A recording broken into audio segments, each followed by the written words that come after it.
So what are you watching? Oh, it's this anime series called Demon Slayer. Sounds kinda interesting. Tell me more about it. Well, it is about this kind young boy named Tanjiro who lives in the mountains along with his mother and 5 siblings. Oh, what a cute family. It's a shame that they are all dead. What? One day, he comes home from work after selling coal, only to find out that his entire family has been killed except for his little sister Nezuko, who still seems somewhat alive. Well, at least one of them is alive. As he is making his way through the snow trying to get Nezuko to a doctor, she wakes up and attacks him, because turns out that now she's a demon.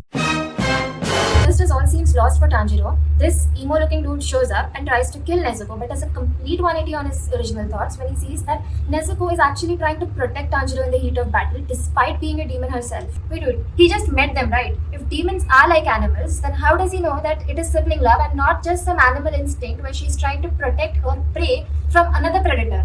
Okay, so shut up. We're going to go with the family angle here. Ryu tells Tanjiro to go and find a guy named Urokodaki who can train him to fight demons so that eventually Tanjiro can find a cure for his sister and turn Nezuko back to human.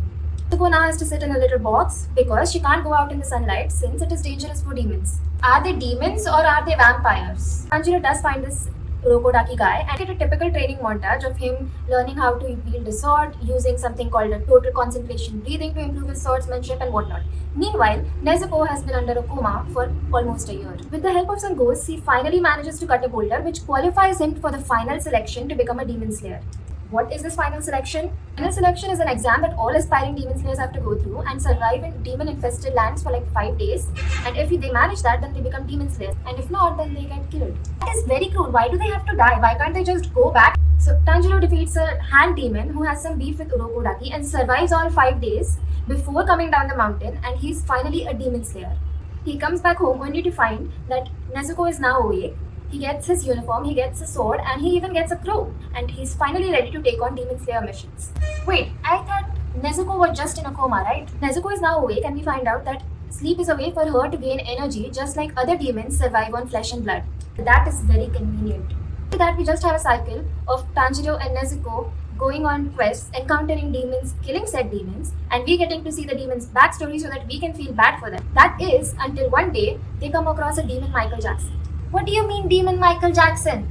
Turns out that Demon Michael Jackson is actually the Demon King Muzan, and he's the only one with the power to turn a human into a demon, which also means that he's the one that killed Tanjiro's family. Tanjiro is shocked to see that this guy is with a wife and a child, and Muzan takes advantage of this shock and creates a distraction so that he can escape. Demon Michael Jackson has a child with a human. Is this some kind of Renesmee from Twilight situation again? It has been insinuated that the child isn't his. So moving on, now, Tanjiro meets a demon lady named Tamayo and her lackey Yushiro, whom she turned into a demon. But you just said that only Muzan can do that. Turns out that she's a scientist and she has broken free of Muzan's control, and also the curse where Muzan has forbidden all demons from ever taking his name. Sounds like Muzan should be more wary of Tamayo than a 15-year-old child. How did she even manage to break free of his curse? Good question. Stay tuned to season 5. He has to work with Tamayo and Yushiro to collect blood from high-ranking demons so that Tamayo can experiment and create a cure for Nezuko. Again, why isn't Muzan more afraid of her? Eventually, they meet 2 other demon slayers. One of them is Zenitsu, who has a great sense of hearing and he practices thunder breathing. It is a shame though that he's a coward and a sleazeball when he's awake, but when he does fall asleep, he turns into an absolute menace for all the demons around him. And the other is a feral Tarzan boar boy. I'm sorry, did you just say feral Tarzan boar guy? His name is Inosuke and he wears a boar mask, underneath which he has a very pretty and feminine face. He became a demon slayer after he stole the sword and uniform of a guy who was passing through the forest and made his way to the final selection. Eventually they end up at this mountain, which has been occupied by a crazy spider demon family led by this child demon named Rui, who happens to be one of the 12 Kizuki. What is a Kizuki? 12 Kizuki are like these strongest demons appointed directly by Muzan, and they have a high concentration of his blood. So what's this guy's deal? Rui was a human. He used to be a very sick child. Muzan one day visited him and turned him into a demon, after which Rui killed both of his parents. But as a child, he still longed for his family, which is why he gathered strong demons and forced them to play family with him. So obviously when he spotted Tanjiro and Nezuko, the epitome of sibling love apparently in this universe, he got jealous and wanted Nezuko as his own sister. There is a lot to unpack there for sure. Just when it seems that Rui is too powerful, both Tanjiro and Nezuko get a power up, Nezuko's blood lights on fire, and so does Tanjiro's sword. So I'm guessing that they defeat Rui with the cliche power-up plot, huh? No, Rui is still stronger than them, and they end up being saved by the same emo swordsman from before. I swear Gyu has some really good timing. Are we sure that he can't see into the future? Gyu's companions, however, do not take very kindly of this. Tiny Butterfly Girl and her student Tiny Butterfly Girl Jr. try to kill Nezuko and capture Tanjiro, only to be stopped by a crow sent from the boss of the Demon Slayer Corps. So turns out that the boss of the Demon Slayer is actually this cursed young guy who is also well respected by all his followers. Both Tanjiro and Nezuko are presented before him and the top Demon Slayers, also known as Hashira. So these guys are like the Avengers of the Demon Slayer world. That seems interesting. Tell me more.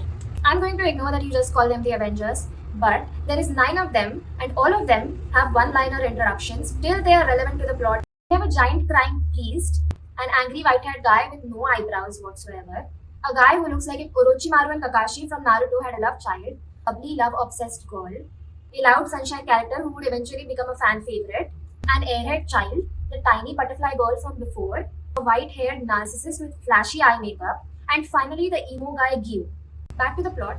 To appease the Hashira, the boss finally reveals that both Gyu and Urokodaki have placed their own lives as guarantee for Nezuko to live on as a part of the Demon Slayer Corps. The Hashira are not convinced, and the angry white-haired guy tries to lure Nezuko by injuring her and then drawing his own blood, which is special and enticing for demons. But Nezuko manages to control her urges, and both Tanjiro and Nezuko are spared and taken to Butterfly Lady's mansion along with Zenitsu and Inosuke for recovery as well as for rehabilitation. So what exactly does recovering involve for them? Mainly getting healthy again, playing games with little girls, and getting very painful massages. They also learn how to maintain their breathing techniques 24/7, which is called total concentration constant. Once they're finally recovered, they are being sent to the next mission, which brings us to the end of season 1. Well, this seems like a very interesting story, and the animation looks very unique.